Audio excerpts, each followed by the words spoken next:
दोस्तों टैटू का चलन काफ़ी ज़्यादा चल रहा है इस वक्त में, जिसकी वजह से आपको जगह जगह पर टैटू वाले मिल जाते होंगे। कोई शॉप खोल के बैठ जाता है, कोई फुटपाथ पे ही बैठ जाता है और लोग उनसे टैटू बनवा भी लेते हैं। लेकिन वो किसी बढ़िया शॉप में नहीं जाते हैं टैटू बनवाने के लिए, क्योंकि उनको बनवाने होते हैं 200-300 रुपये वाले टैटू, जिसके चक्कर में वो अपनी सारी ज़िंदगी बर्बाद कर देते हैं। ऐसे ही वाराणसी के अंदर से 2 केस निकल कर आ रहे हैं जिन्होंने टैटू करवाए थे, जहाँ पर एक लड़की थी एक लड़का था। दोनों ही अलग अलग जगह के हैं, वाराणसी के अंदर ये केस हुए हैं, लेकिन दोनों अलग अलग जगह के थे जिन्होंने टैटू करवाने के बाद में अपनी हेल्थ के अंदर कई सारे चेंजेस देखे कि उनको फीवर आने लग गया और वो कंटिन्यूअसली रहा और उनका वेट भी लॉस होता चला गया। जिसके बाद में डॉक्टर के पास गए, डॉक्टर ने बुखार की दवाई भी दी, लेकिन उनका बुखार कभी भी उतरा नहीं। जिसके बाद में डॉक्टर ने उनको सजेस्ट कर दिया कि चलो ये टेस्ट करवा लो, जिसके बाद में उन सभी में नेगेटिव निकले। इसके बाद में उन्होंने कहा कि चलो एक HIV का भी टेस्ट करवा लो, और वो पॉजिटिव निकले, जबकि कोई भी उन्होंने गलत सलत हरकत नहीं करी थी, सिर्फ टैटू बनवाया था। और उसी टैटू की वजह से ये सारा कांड हुआ है, क्योंकि वो जो नीडल थी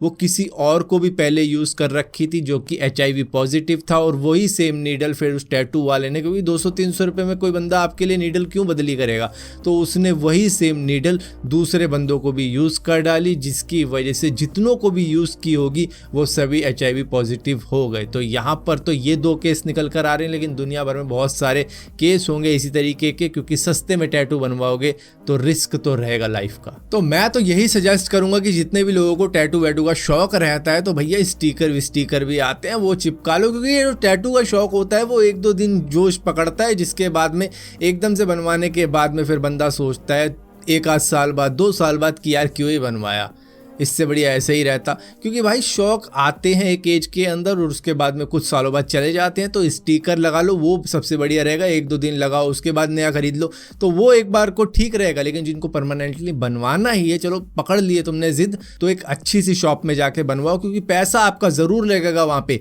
लेकिन हेल्थ रिस्क बिल्कुल भी नहीं होगा। दोस्तों जब भी इलेक्ट्रिक कार चार्ज हो रही होती है तो उसको 30 मिनट से लेकर 1 घंटा भी लग सकता है, डिपेंड करता है कि कौन सी कार है। क्योंकि टेस्ला की कारें तो जल्दी चार्ज हो जाती है, फास्ट चार्जिंग उनके अंदर मौजूद है, लेकिन बाकी की कारों को शायद रात भर लगना पड़ता हो चार्जिंग के लिए। लेकिन टेस्ला ने जो अपने चार्जिंग स्टेशन है, स्पेशली जर्मनी के अंदर सोलर पावर्ड टेस्ला पूल भी लगा दिए हैं, जिससे कि अगर कोई बंदा अपनी कार चार्ज पे लगा देता है और उसको 1 आध घंटा वेट करना पड़ रहा है, तो कार में ना बैठ के अगर वो स्विमिंग भी करना चाहता है तो वहां पर भी वो रिलैक्स कर सकता है। तो ये एक नई एड ऑन उन्होंने डाल दी है अपने चार्जिंग स्टेशन के अंदर। दोस्तों एप्पल ने यहाँ पर कुछ इस तरीके की हरकत करी है जो कि आप में से बहुत सारे लोगों को पसंद नहीं आने वाली है। दरअसल उन्होंने जो भी अपने आईफोन वगैरह बना रहे हैं, आईपैड वगैरह बना रहे हैं चाइना के अंदर, तो ताइवान से उनके कंपोनेंट चाइना की तरफ जाते हैं, और उन्होंने एक हिदायत दी है अपने सप्लायर्स को कि भैया इस पर जो लेबल लगा रहे हो ना आप मेड इन ताइवान का, वो मत लगाओ, इससे चाइना को गुस्सा आ सकता है और हमें शॉर्टेज नहीं चाहिए आईफोन 14 की सप्लाई के अंदर। क्योंकि